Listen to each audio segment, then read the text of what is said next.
The Curse of Annabelle is the latest horror-themed game from Rockwise Entertainment. It details the grisly account of the death of Anabelle, a 9-year-old girl whom is found deceased on the grounds of the Ramsey Mansion, a colorful character in its own.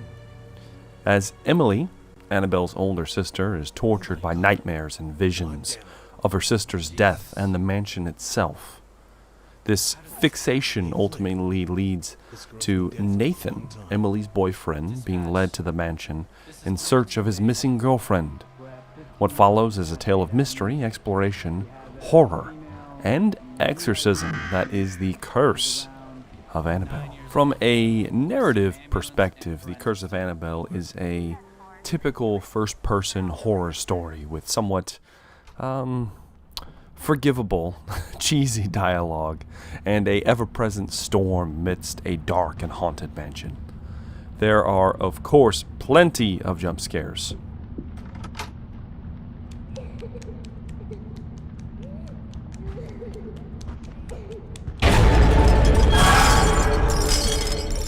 But there's also a discovery of the unknown and a genuinely creepy and eerie setting that lend just enough of a twist to the tired old haunted tale to make it interesting and new. I will not reveal everything to you to avoid spoilers, especially for some of the rather decent surprises.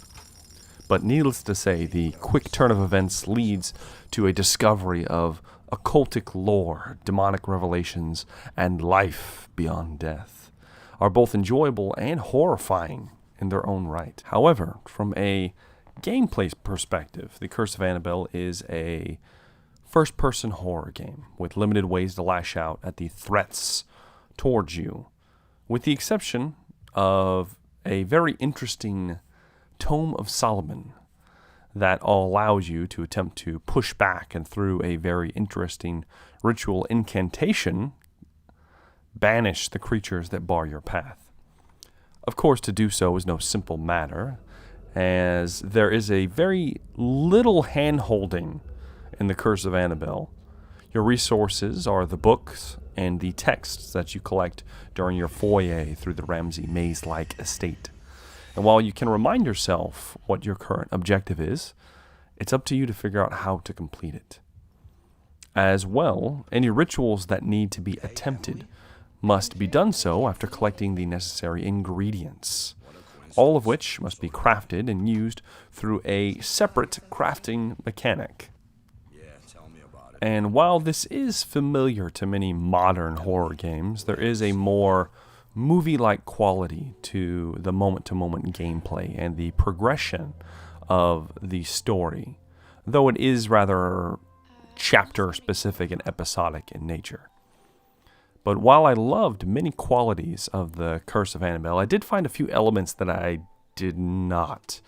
One of which is a minor issue in that while most of the visuals and the mood and the sound of the game are very well done and really immerse you in the environment and the horror that's going to unfold, the facial animations are extremely tight. And while I do enjoy the dialogue for what it is as an avid horror fan and a fan of like B-level movies, it makes the charm of a B-movie, makes it just less of a more occultic, classic B-movie and into just a generic B-level horror movie.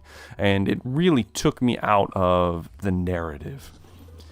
Specifically, the Sarah character, I don't know if it's just the model or the textures, it is not the best. So between the visuals and, of course, occasional glitches and crashes, the tension that builds up is sometimes deflated by this. I will say this would be a small flaw. I don't want to exaggerate how dramatic this was, but regardless, it is definitely a bit of an eyesore that can be patched in the future, so there is hope for this. And I will say I am reviewing this off of a beta build that I was allowed to play beforehand.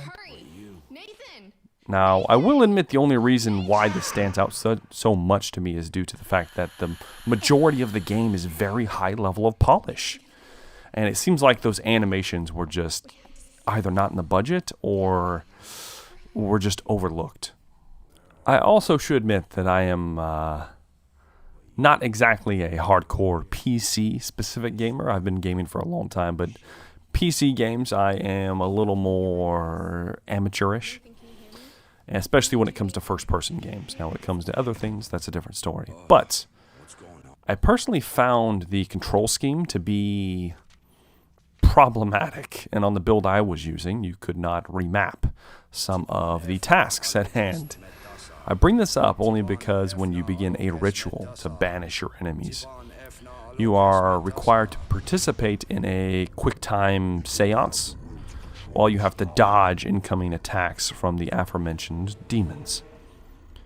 However, the QuickTime keys, the ones to move, are all accessed from your left hand, meaning that a very high level of dexterity and quick thinking is necessary to even be capable of progressing through the first actual fight. Now, I am all for making a game difficult. This kind of game, the kind of horror kind of feel that you're going for, should have much more forgiveness and focus on its strengths, the setting and the puzzles, in my personal opinion. The rigid fight sequences are pass-fail, and perhaps I as a player just do not possess the necessary skill to compete these with ease. That could be a possibility. But I have a feeling there will be plenty of others who feel the same way. I am not a game designer, and perhaps the difficulty of moving and rapidly clicking keys was their desire, and this is the best way to do it. But for me personally, it did not work, and it really frustrated me until I eventually got the hang of it. And perhaps there is that learning curve, was the kind of idea behind it, but repeatedly doing the same sequence over and over and over to progress through what I thought would be just a very interesting puzzle-like dynamic quality was rather frustrating.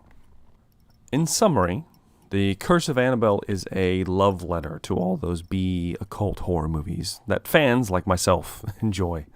It has a compelling setting, some clever twists, and is dripping in suspense.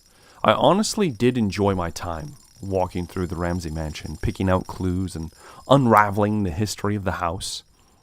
And while some of the more gameplay elements may have taken away from this enjoyment, I still found the game to be a good playthrough and a surprising take on the haunted house trope.